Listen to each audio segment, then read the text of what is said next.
ಮೊನ್ನೆ ತಮ್ಮೆಲ್ಲರಿಗೂ ಗೊತ್ತಿರೋ ಹಾಗೆ ಪಕ್ಷಿಕೆರೆಯಲ್ಲಿ ಕಾರ್ತಿಕ್ ಭಟ್ ಅವರು ತಮ್ಮ ಹೆಂಡತಿ ಪ್ರಿಯಾಂಕಾ ಮತ್ತು ಮಗ ಅವ್ರಿಗೆ ಸಾಯಿಸಿ ರೈಲ್ವೆ ಟ್ರ್ಯಾಕ್ ಮೇಲೆ ಸೂಸೈಡ್ ಮಾಡಿದ್ದಾರೆ.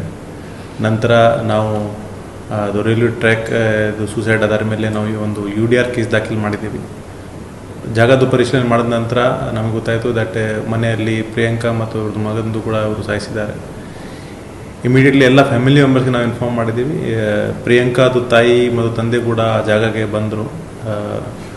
ನಂತರ ಒಂದು ಡೆತ್ ನೋಟ್ ಅಲ್ಲಿ ಸಿಕ್ಕಿದ್ದು. ಡೆತ್ ನೋಟಲ್ಲಿ ಮೃತ ಕಾರ್ತಿಕ್ ಅವರು ತಮ್ಮ ಸ್ವಂತ ತಂದೆ ತಾಯಿ ಮತ್ತು ಅಕ್ಕನ ಮೇಲೆ ಆಪಾದನೆ ಮಾಡಿದರು.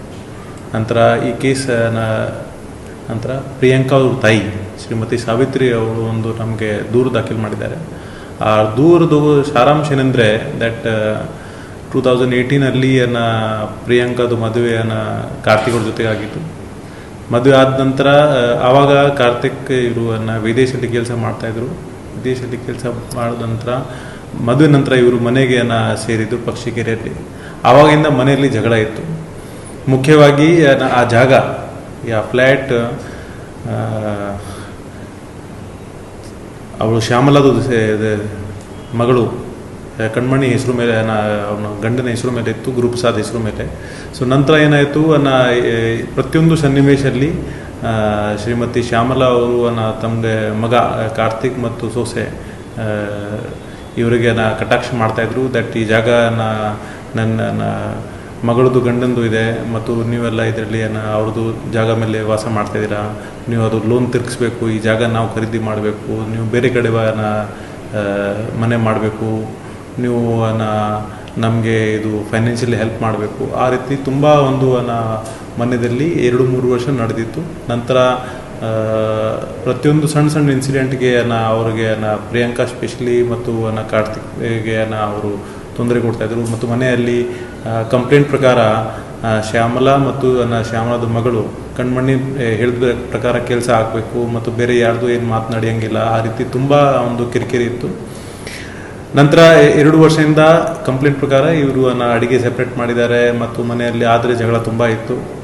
ಇದೇ ಈ ಜಗಳ ಮುಂದಿನ ಕೂಡ ಕಂಟಿನ್ಯೂ ಆಯಿತು ಮತ್ತು ತಂದೆ ತಾಯಿ ಮತ್ತು ಸಿಸ್ಟಮ್ ಎಲ್ಲ ಮಧ್ಯದಲ್ಲಿ ಯಾವುದು ಮಾತುಕತೆ ಇರಲಿಲ್ಲ ಮತ್ತು ಇದು ಡೇ ಬೈ ಡೇ ಇದು ಹೆಚ್ಚು ಆಯಿತು. ಕಂಪ್ಲೇಂಟ್ ಪ್ರಕಾರ ಅವ್ರ ತಾಯಿಯನ್ನು ಹೇಳಿದರು ದಟ್ ಅದರಿಂದ ಕಾರ್ತಿಕ್ಗೆ ತುಂಬ ಒಂದು ಮಾನಸಿಕವಾಗಿ ಗೊತ್ತಾಯಿತು ಮತ್ತು ಅವರು ತುಂಬ ಟೆನ್ಷನಲ್ಲಿ ಇರ್ತಾಯಿತ್ತು. ಅದರಿಂದ ಮೊನ್ನೆ ಈ ಸ್ಟೆಪ್ ಅವನು ತಗೊಂಡಿದ್ದಾರೆ. ಸೊ ಮಗಳು ಪ್ರಿಯಾಂಕಾಗೆ ಮತ್ತು ಸಾಯಿಸಿ ಅವನು ಸ್ವತಃ ಸೂಸೈಡ್ ಮಾಡಿದ್ದಾನೆ. ಇದರದ್ದು ಮುಖ್ಯ ಕಾರಣ ಪ್ರಿಯಾಂಕಾದು ಅತ್ತೆ ಶ್ಯಾಮಲಾ ಮತ್ತು ನಾದಿನಿ ಕಣ್ಮಣಿ ಅವಳು. ಸೊ ಅವ್ರ ಮೇಲೆ ಕ್ರಮ ಜರುಗಿಸ್ಬೇಕು.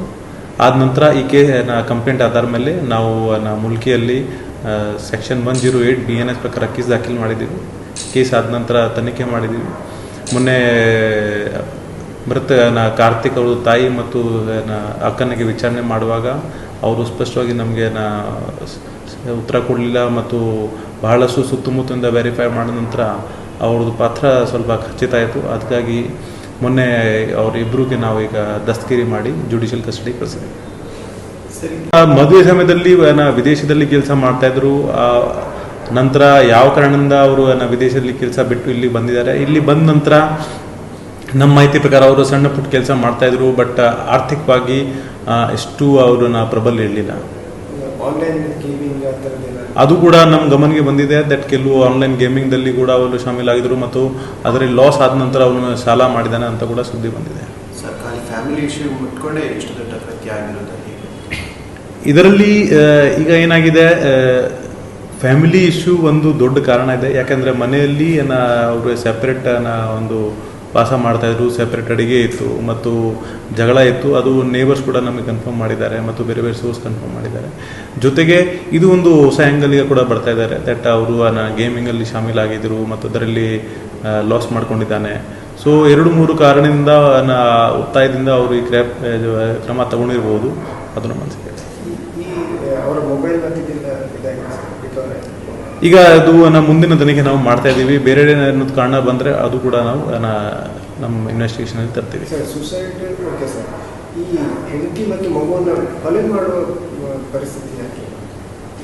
ಜಾಗದ ಪರಿಶೀಲನೆ ನಂತರ ಒಂದು ಖಚಿತ ಆಯಿತು ದಟ್ ಇವರು ಸುಸೈಡ್ ಮಾಡೋದಕ್ಕಿಂತ ಮುಂಚೆ ಆ ರೂಮಲ್ಲಿ ಗಂಡ ಹೆಂಡತಿ ಮಧ್ಯದಲ್ಲಿ ಕೂಡ ಜಗಳ ಆಗಿದೆ ಮತ್ತು ರೂಮಲ್ಲಿ ತುಂಬ ಚಿಲಿಪಿಲಿ ಆಗಿತ್ತು. ಯಾವ ಕಾರಣದಿಂದ ಅವರು ಕೊಲೆ ಮಾಡಿದ್ದಾರೆ ಅದು ಈಗ, ಯಾಕೆಂದರೆ ಮನೆಯಲ್ಲಿ ಬೇರೆ ಯಾರ ಜೊತೆಗೆ ಮಾತುಕತೆ ಇರಲಿಲ್ಲ ಮತ್ತು ಇನ್ಕ್ಲೂಡಿಂಗ್ ಪ್ರಿಯಾಂಕದು ತಾಯಿಗೆ ಕೂಡ ಇದ್ರ ಬಗ್ಗೆ ಯಾವುದೂ ಮಾಹಿತಿ ಇರಲಿಲ್ಲ.